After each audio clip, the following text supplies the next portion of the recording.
2 weeks of growth for climbing peas and beans. The beans are floating all over the place. I'm going to be training them to go up the deer fence. Critters using the garden bed as a dust bath. Got to bring home some of that chicory. Some of the elephant garlic blossoms are nearly spent, forming seed. I identified 2 tiny pawpaw plants starting to sprout, and one is still alive. Hazelnut that I planted.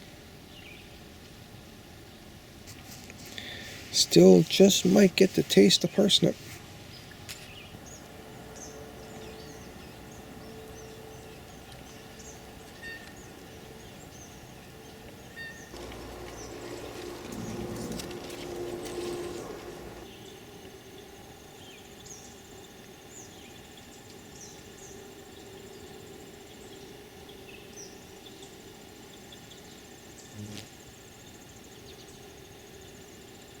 Winter rye plants made it through.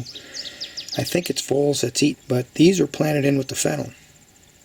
And the voles didn't get to the fennel. Maybe they didn't like the smell. I don't know. Center seeds of the seed heads. The seed coats are hard. I'm going to plant them. Right here are the ends. I'll keep them as reserve, but generally they're a little smaller seeds. I don't want to sort them out, so I just pinched them off. These are all the casings right here.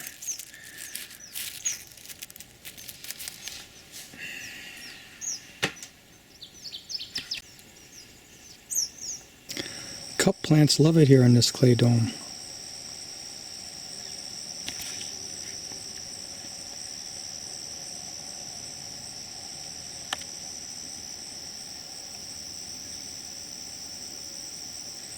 That's what the clay dome used to look like. Now 3/4 of it has been cut with the lawnmower. See if it revives the chicory and the clovers that are in it.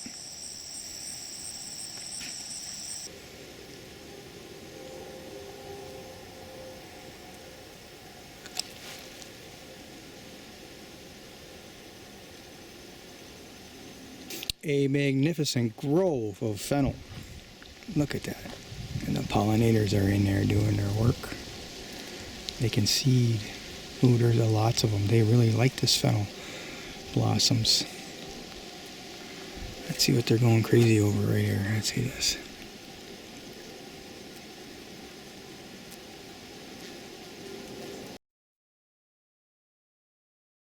The fennel is singing, going crazy over me. I fed off of these for a while. I was taking the lower branches and eating them. Oh, that's like a tree. It's very stiff. Ooh, it smells nice in here.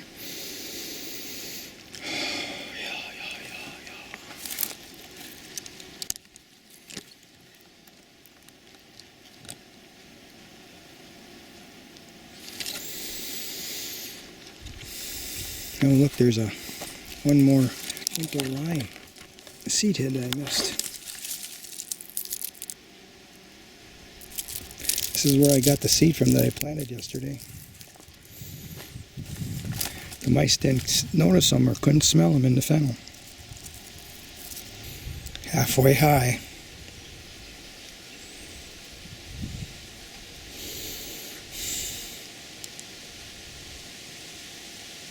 Harvesting onion bulbils to plant for scallions, both in late fall and spring.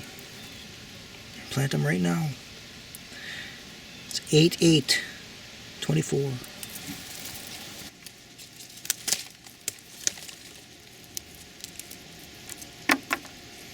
I planted this little grove of spring onions 2 seasons ago. Last year was kind of a smallish harvest. This year, phenomenal. The bulbs are still in the ground. I expect them to produce an even better crop next year. That goes on for a few years and then it kind of just loses its energy. So I've been rotating them around. The first batch I had planted over there, and that petered out. I've replaced half of it so far.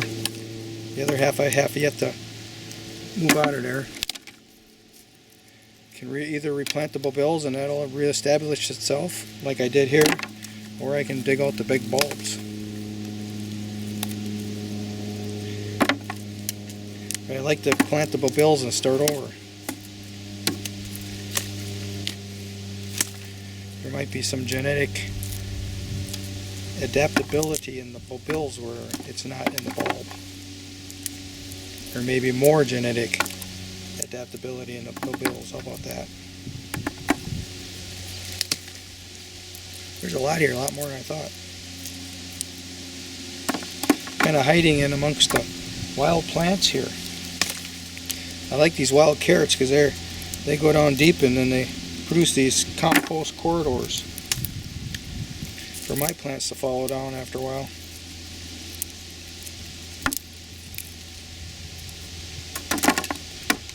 Been a lot of humidity and my lenses are always fogged up.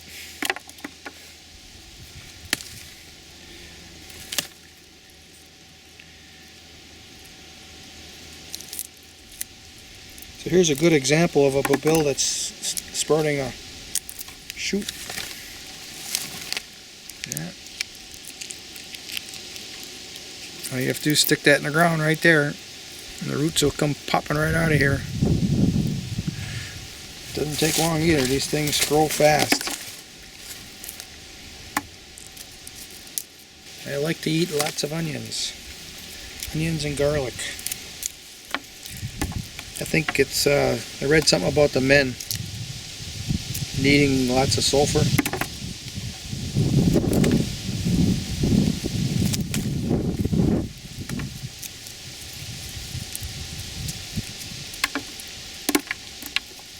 In the last years I was just plucking them off the top and throwing them in the bucket. But this year I decided I'm going to separate them right away. Kind of like it. Mostly cloudy conditions. It's cool out here. Why do I want to do it next week or a week after when it might be really sunny and hot?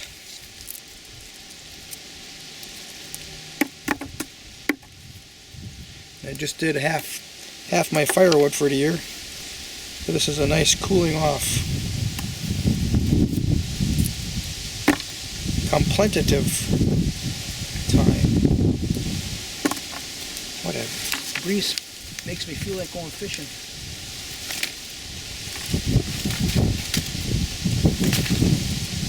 Bluegill fishing. 'Cause I like the drift. After the bumblebees are finished with these wild plants, I'll cut this all back. Look at all those bulbils. This is the other patch. It's been ripe for a while, I think. Well, there's some in here. I'll work through it. I counted 13 bulbs out of one plant the last time I was here. I pulled them all out of there. Too many growing close together. That's quite a plant to have divided into 13. I don't think it's maybe it's 4 years, 4 seasons old. That's it. I'm going to plant them here.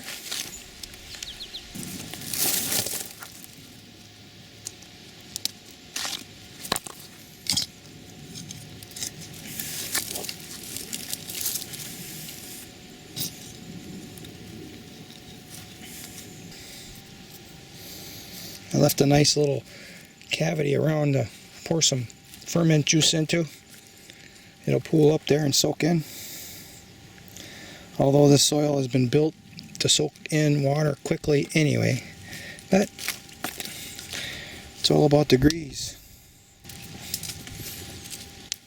These little rocks are probably okay to be here, but I keep throwing them out anyway. Use the stems as mulch. I'm going to put some reeds over the top of this yet too.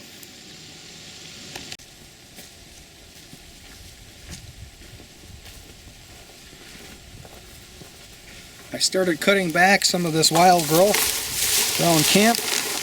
This is a mixture of wild plants. The reason why I'm grabbing it and throwing it into the barrel. So two things happen. Cut back on the growth, and now I've got feedstock for my ferment tank. This is my new one.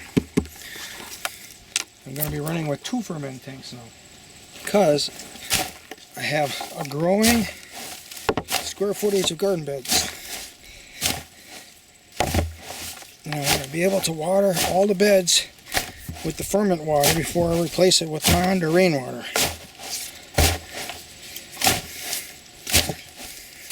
And I want an extra tank in case I get 2 deer stomach in each tank. You can see the pile in the middle. I raked it off. The edges there where I cut it. Plenty to fill that tank, and then the reeds I use as mulch over the garden beds.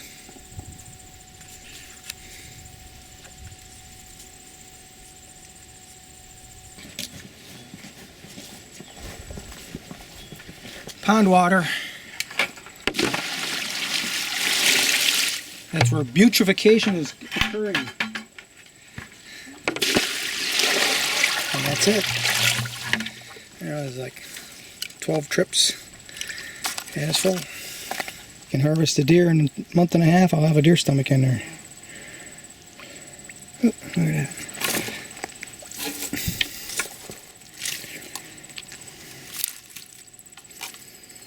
There's a mouse here that's disappeared, but I see something that has come along with it. I'm going to scoop that out with my shovel, put it in the ferment tank. I'm thinking possum, but I don't know. This bed I planted 100 white oak acorns, probably bur oak. Finally seen one come up. That's the only one that I found. There's a peach here alongside of them. And I also put hazelnuts in here, and I found one of those in here. This is a hazelnut that grew up here on this property.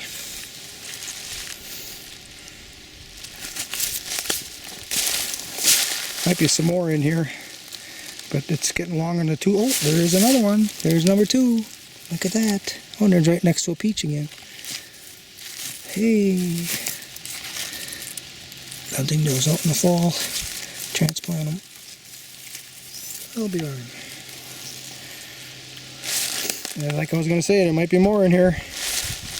They're all along this whole bed here that grew up wild.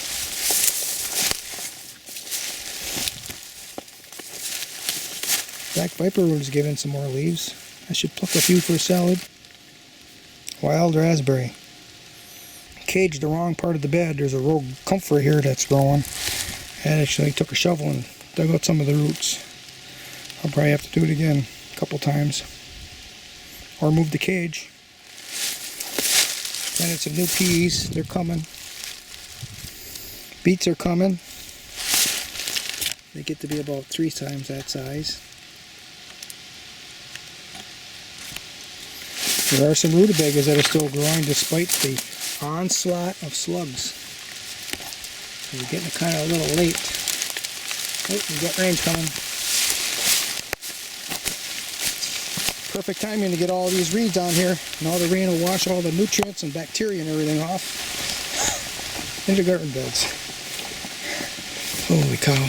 Having germinated, the green arrow peas are sending up leaves. And in each one of these, I actually planted a little spring onion bill by them. And this has got 2. But every one of these, I have one. We're going to find out if peas and spring onion are companion plants. Now that I caged off the white sulphate, it's growing very well.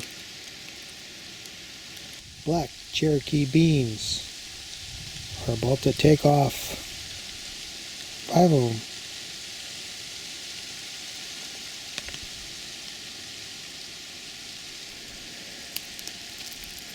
Not many flowers left. Elephant garlic. Now that this is weeded, you get a good look at this. These are pawpaw. Another one. These are all cornelian cherries. Oh, that's a weird leaf. elderberry. This area here I planted winter rye. Next year I'm going to have lots of mouse traps around. I think that's what ate the winter rye this year. But it missed a few of the seed heads that were hidden in the fennel.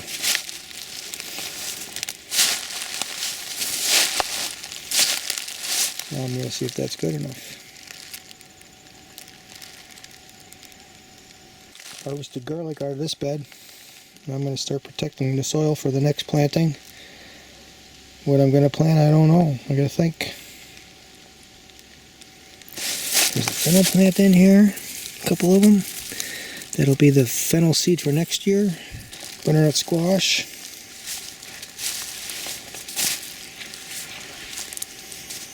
This kohlrabi is healing itself of all the wounds from the slugs.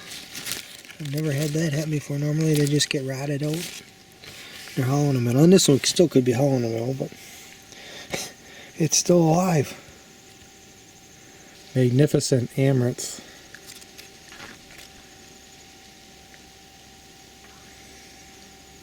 Color on the landscape. That peach, that's 1 year's growth. There's more than one in there. Here's one. Oh, look at how thick that is. Just from 1 year. There's 2, 3, 4, 5, 6, 7, 8 of them in there. Some more over here.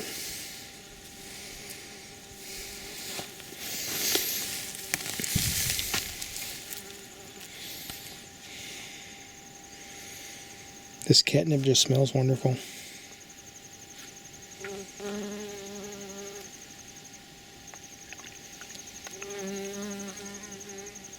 Because they got 8 feet they can go up at the deer fence. I worked this one when I got here. Now it's curling.